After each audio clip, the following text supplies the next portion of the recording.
want us to open our Bibles in Proverbs chapter 4. Proverbs chapter 4, verses 25 to 27. Ako na lang yung magbasa, just follow it with your eyes. Okay? Say amen if you're there. Amen? Okay, verse 25. Let thine eyes look right on, and let thine eyelids look straight before thee. Verse 26. Ponder the path of thy feet, and let all thy ways be established. Verse 27, turn not to the right hand, nor to the left. Remove thy foot from evil. Let us pray. Dear Heavenly Father, Lord, we thank you for this opportunity. We thank you for this morning. And even, Lord, please continue to bless me and give me wisdom and make me your mouthpiece as I share your word, and the people will apply these principles in their day-to-day lives. In Jesus' name we pray, amen. Let us all sit down.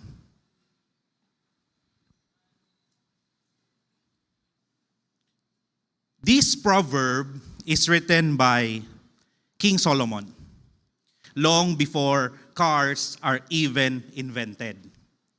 But, God's word is timeless. Kaya ang Bible, naagyod para sa driver, very specific ang mensahe. That's why my message, the title of my message this morning is The Godly Direction for the Road and Life. Okay? First point. I will talk first to the drivers. First, look straight ahead and choose the right focus. Okay? Verse 25, I'll read it again. Let thine eyes look right on, and let thine eyelids look straight before thee. Let thine eyes look right on. For drivers, safe drivers, focus forward. That's the basic driving instruction when you go to driving lessons and you straight. There should be no what? Distractions. There should be no distraction, even for a short moment. Trust me, gamay lang na nasipiyat. And as I've said, ingon sila, you step into the car, half of your body is already in the cemetery. So sayo na lang kayo na gamay na lang ng sayop, then it will be the end. That's a reminder to our driver to really stay focused. Now, in life, we hear this many times that, pastors, preachers say, focus on God. Yes, focus on God, and He also doesn't deserve distractions. Many lives are not wrecked by intention, but by lost focus. Now, yes, there are valid concerns confronted to us each day. We are confronted with many problems in life, maybe our family, relationships, could be health, career, so many. And these are valid concerns. And now, so the question is, with all of that valid concerns, even our ministry is a valid concern. Now, how can we really focus? Do you know how? How can we really focus? Yes, permita ka dungog anak. Focus on God. Focus on the Lord. But how? I want you to open the Bible in Joshua 1:8. This is a very common verse. A lot of you may have memorized this, but let's open the Bible and let's read it together. Okay, Joshua 1:8. Read it with your eyes. This book of the law shall not depart out of thy mouth, but thou shalt meditate therein day and night, that thou mayest observe to do according to all that is written therein, for then thou shalt make thy way prosperous, and thou shalt have good success. That is the book of the law. The book of the law is our Bible. And in that book, see, this book, our Bible, can be summarized into two great commandments. Yes, we are encouraged by the Lord to meditate therein day and night. And the summary of the book of the law, there are two things. One, love God. Second, love others. Love God. Matthew 22:37. I will not ask you to open, but I'll read it for you. You shall love the Lord your God with all your heart, with all your soul, and with all your mind. That actually calls for total devotion. Your inner affection. Examine your heart. Your life commitment. That's your soul. And your thoughtful obedience. Your mind. That is loving God. In fact, the Ten Commandments is actually can be summarized into two as well. The loving God and loving others. The first 5 is loving God. The second 5 is loving others. Okay? That's in Matthew 22:39. You shall love your neighbor as thyself. And if you are to continue reading the verses in that chapter, we're even asked to love our enemies and to bless them that curse you. Further into that chapter, we are being asked to even love strangers, for you may be treating angels unaware. So this love is treating others with the same care and dignity we desire for ourselves. Reading further into the chapter, Matthew 22:40, on these 2 commandments hang all the law and the prophets. Every command about worship, godly living, flows from loving God. And in fact, the Lord told us in the preceding chapter that to seek Him first. Matthew 6:33, seek ye first the kingdom of God, and all these things will be added unto you. Every command about conduct, every command about missions and ministry, work flows from loving people. Our missionaries can't go around the world if they don't love others. So that's the second commandment that we're being asked. That's in Matthew 28:18-20. I love this illustration.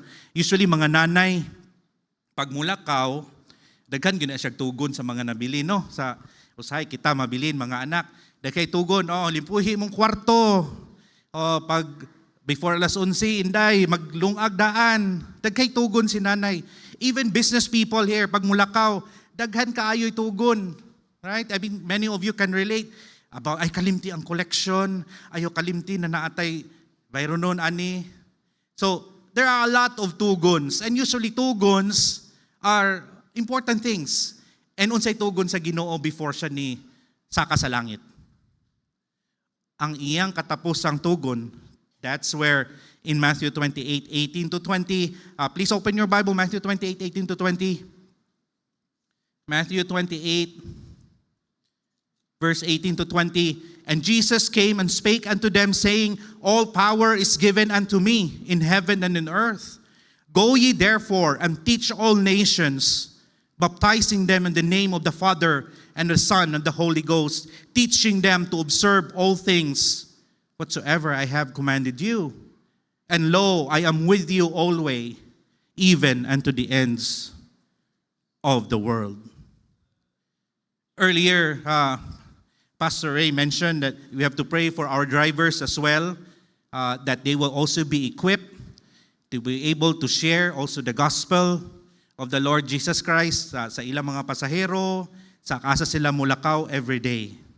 And if our focus, if this is not our focus, if missions is not our focus, then, or if we cannot anchor anything that we do, then that could be a sign that we may be distracted, we may be drifting, or worse, we may be lost.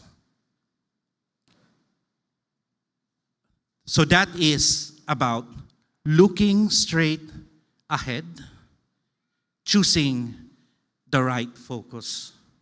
And as a Christian, our focus is to love God and to love others. Second point, check your path. Make wise decisions. Verse 26.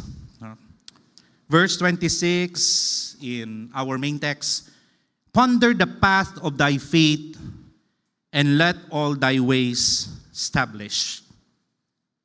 Let me talk again to our drivers.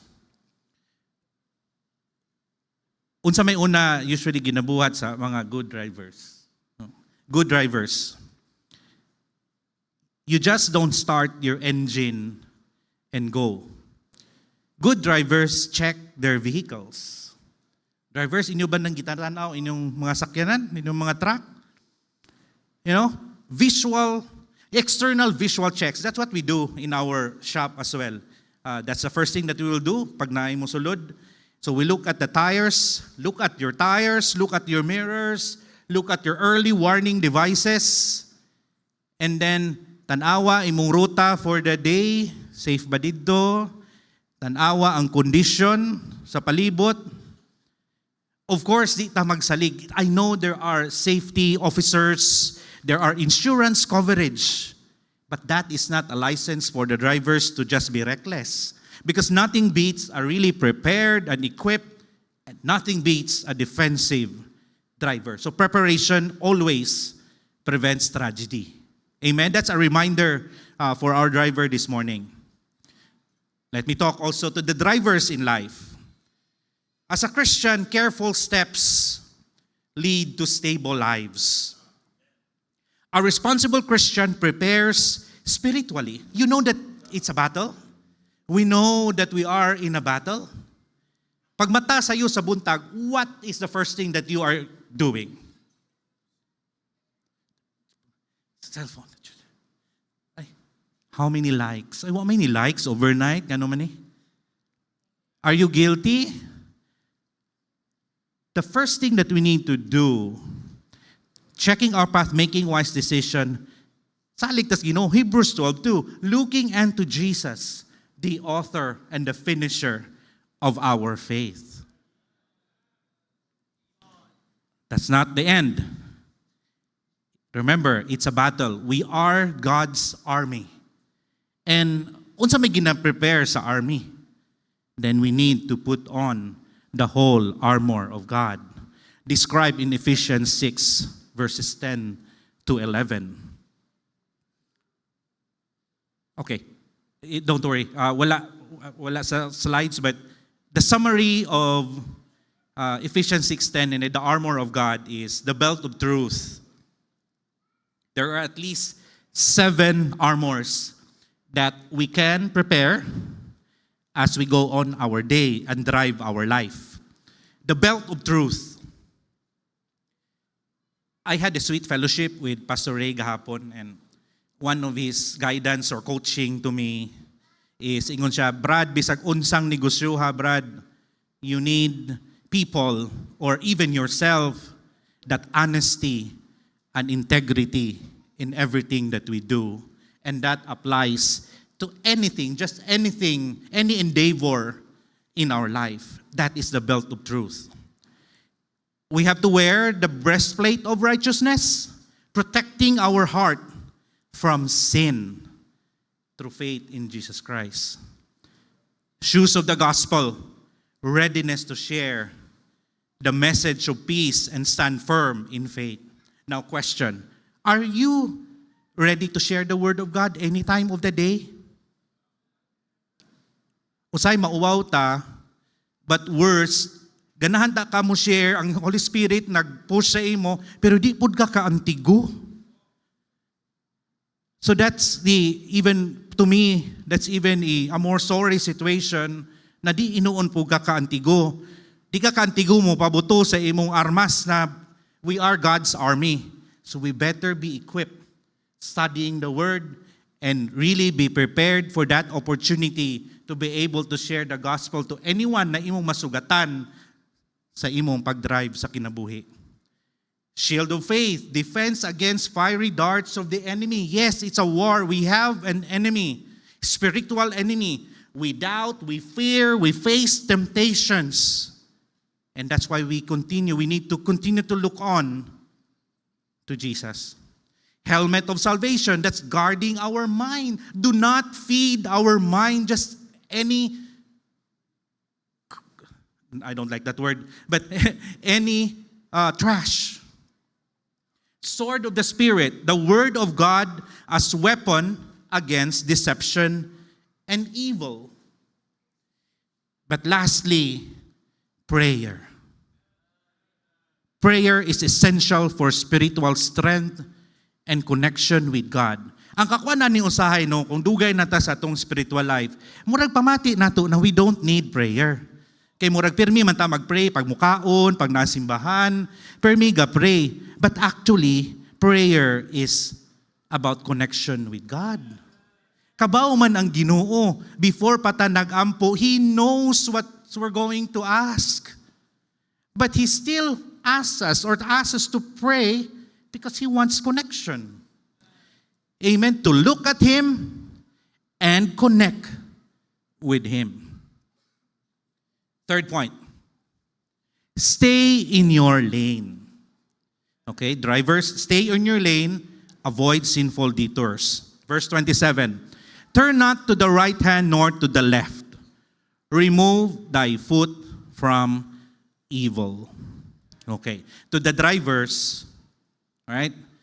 Swerve gamay, drift gamay, na ata sa overtaking lane, or worse, ang uban, wata kahibaw, unsay pasabot sa single white line, double white line, single yellow, double yellow. So wata kasabot no, ang uban. But wise drivers totally avoid dangerous routes.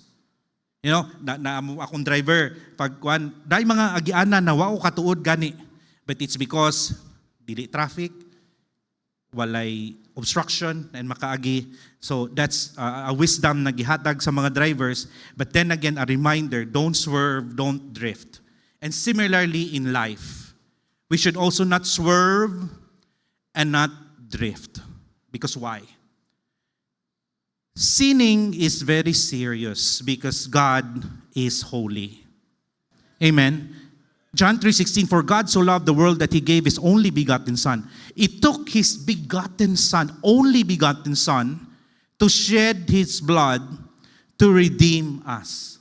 Holiness is not optional for us Christians.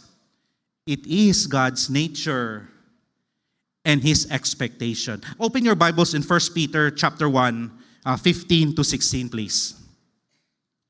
1 Peter chapter 1, verse 15 to 16. Ako na yung magbasa.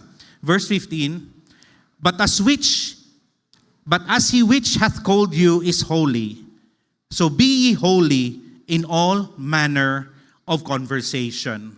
Being holy here is not just the way we talk, but it is the way we live, our conduct as well. Because it is written, Be ye holy, for I am holy. So when a driver leaves his lane, usahay may ingon ta, wala man, simple ra ka. And a few cuts here and there, kaya man ako na mubalik dayon sa linya, pero kita kas imong sugat, halos mahagbong sa shouldering. Kay imong nikawat ka sa imong lane. Small drifting can become major collision. Kani matanan mga drivers, kahibaw mo, gamayng sipiat, diretso disgrasya. That's why, as Christians, we are not actually being asked to manage sin, but remove ourselves from it. In verse 27, the last phrase, remove thy foot from evil. Wala man niingon diha na paduol gamay or palayo gamay or pwede ka mo duol but kung mahapit na ka makasala din hawa, wala niingon, but remove thy foot from evil. And in fact, in Romans 13:14, make not provisions for the flesh. Because some of us believers, we pray na, Lord, keep us from the temptation and give us strength not to succumb into to sin. But at the same time, we are also exposing ourselves to sin while scheduling even opportunities to commit it. Okay, for the drivers, iba, ang mga gasoline station, di magidna mo, di ba? No smoking, no lighting, and the gasoline tanker does not park beside any open flames. Of course, ilag yun ang ipalayo. Same is true. Ipalayo, kay tungod hazardous ang gasolina. But same is true for Christians. We are carrying something far more valuable than a gasoline. Jesus Christ is in our heart. Our testimony is important. The name of Christ is important. So ipalayo nato ang atong kaugalingon sa kalayo, sa sala. So we need to stay in our lane, looking to Jesus, looking on, and then the reminder about our purpose to love Him and to love others, we have to stay in that lane. Today, some of us are in different places in life's road. Some may need direction, new direction. You may be not yet saved. You may be in church but not in Christ. Good but not saved. Religious but not born again. So if you die today, make sure that we're going to heaven. Amen? We know this very well, that we come into this world and every time we celebrate our birthday, people will greet us a happy birthday to you. But in fact, pag matao ka sa kalibutan, it's actually not a happy moment because we don't have yet a relationship sa Ginoo. And we are actually doomed, for all have sinned and come short of the glory of God. And since Adam and Eve fall into sin, and the wages of sin is death. And then again, but God commended His love toward us in that while we were yet sinners, Christ died for us. That gift of God, until we receive it, that's only when we can say, truly, a happy birthday when we are to celebrate our birthday. And in fact, di ba, natay atong natal birth. But when we accepted the Lord Jesus Christ, we have actually a new birthday. That's why Christians say, okay, date of birth, natal, and then your date of your salvation. Because that is actually where your life began. And that is actually your happy birthday. Again, tomorrow is never promised. Not even later is not promised. Next minute, next hour is not a promise. And that is important to accept the Lord Jesus Christ as our Lord and Savior so that we can have that everlasting life, buhay na walang hanggan.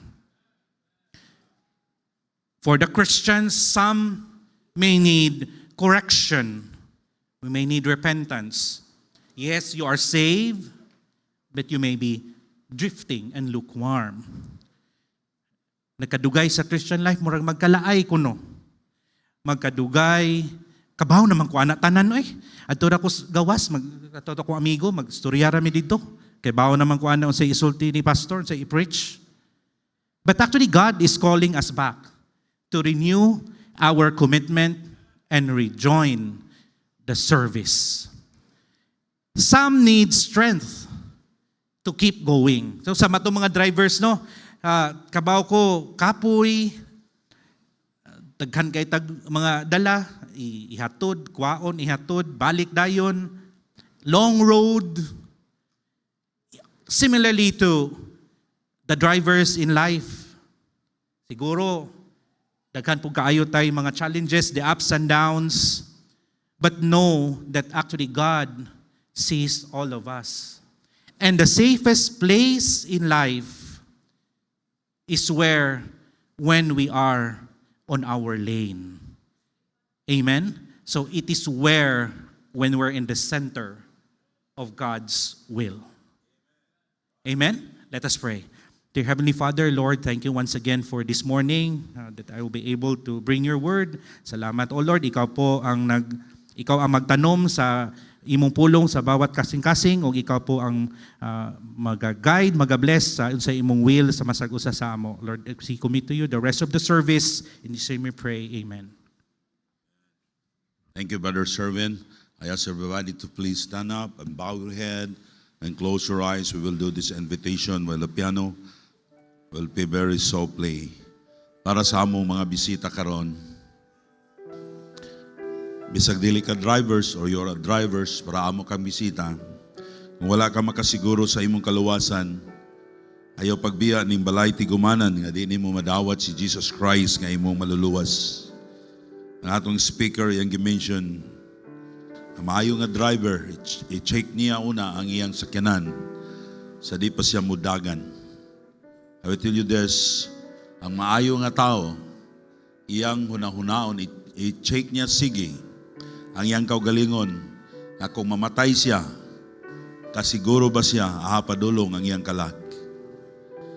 Higala, the Bible says, for God so loved the world that He gave His only begotten Son, that whosoever believeth in Him should not perish but have everlasting life. I will tell you this, kinahanglan nimo madawat si Jesus Christ nga imong maluluwas. You need to be saved. Ngano man, kay kita makasasala. Walay tao nga walay sala. Ingon ang Biblia, for all have sinned and come short of the glory of God. Ug tungod sa atong sala, hukman ta sa kamatayon, ay kaduhang kamatayon mao nang linaw nga kalayo.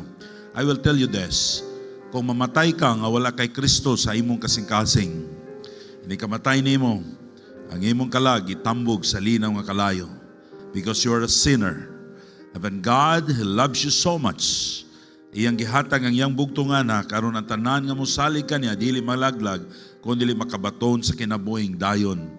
Maybe this morning, mayon ka, Pastor, I want to be saved. I don't want nga moadto ko sa impierno. Gusto na ko dawaton si Jesus Christ nga akong maluluwas. Ang imong buhaton, it's very simple lang, kaayo. Gihimo sa Ginoo ang kaluwasan nga sayon. Kay gusto niya nga ang tanang tao masave. Dawata lang si Jesus Christ nga imong maluluwas. Ang imong buhaton karon, just raise your right hand. Ipataas lang imong tuo nga kamot, temaylan, nga imong siyang dawaton. Maybe this morning, mayon ka, Pastor, I want to be saved. Akong dawaton si Jesus Christ karon nga akong bugtong og personal nga maluluwas. Ipataas lang imong kamot, temaylan, nga imong siyang dawaton. Ado na ba? Isay mo na, Amen. 1, 2, 3. Pataas ang imong kamot. 3, 4, 5, 6, 7, 8, 9, 10. I cannot count it all. 10, 11, 12. Ibutang lang imong kamot. Sunod din nga pag-ampo karon nga akong pagahimuon. Kamo nga nagapataas sa imong kamot, sunod din nga pag-ampo. Diha sa imong gitindugan, sunda ko sa dihang mag-ampo ko. Aron imong madawat si Jesus Christ nga imong maluluwas. Maybe wala ka nagpataas sa imong kamot, but you want to accept the Lord Jesus Christ also, even you are not raising your hand. Sunda ko sa akong pag-ampo karon. Kini ngini akong pag-ampo, dili ni ako. That's your prayers. But I'm going to help you nga inyong madawat si Jesus Christ nga inyong manluluwas. Sunod mo nin pag-ampo, sunod mo nin akong pag-ampo karon. Ginoong Hesus, salamat kaayo sa imong papakamatay sa cross. Pasaylo ako sa akong mga sala. Ako kang saligan karon, ako kang tuhuan karon nga akong maluluwas. Please come to my heart and save me. Salamat kayo sa inyong pagdawat sa Ginoo today. Nahimo mong anak sa Diyos. Karong adlaw, March 1, ang inyong spiritual birthday.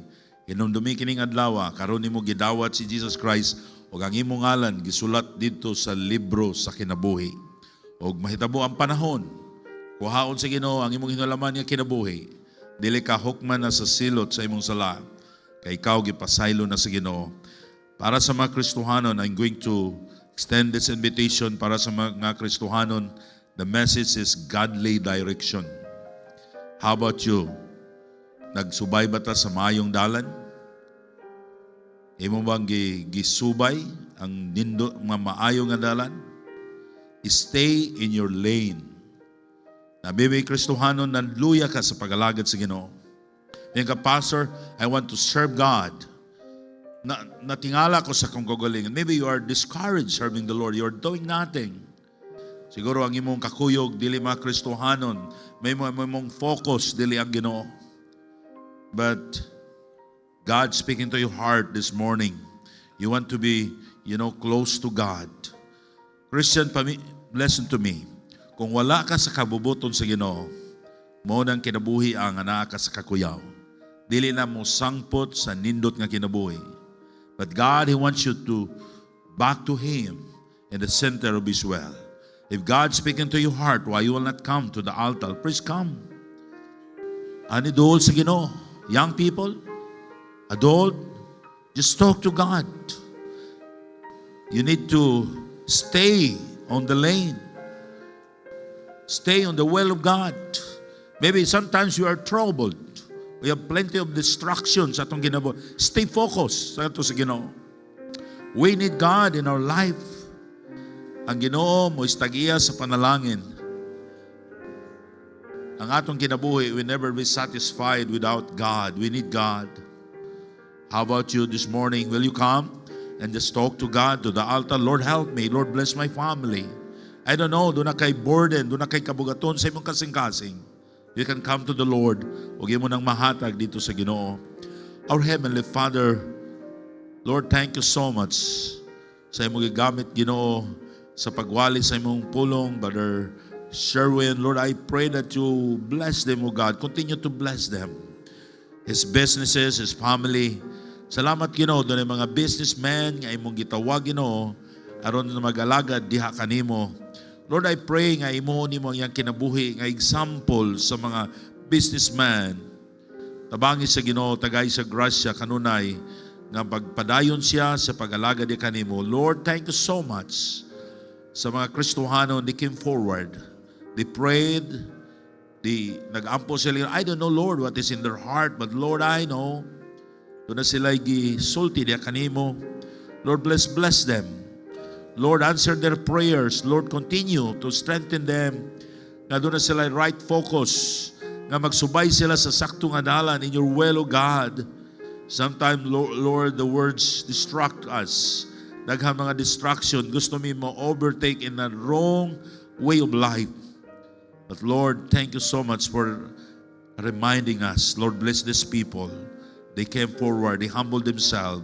Lord, you promise, if you humble yourself, kami imong gipataas, Ginoo. Lord, tabangi sila. Tanan akong gipangayo. In Jesus' name I pray. Amen. Thank you. Thank you.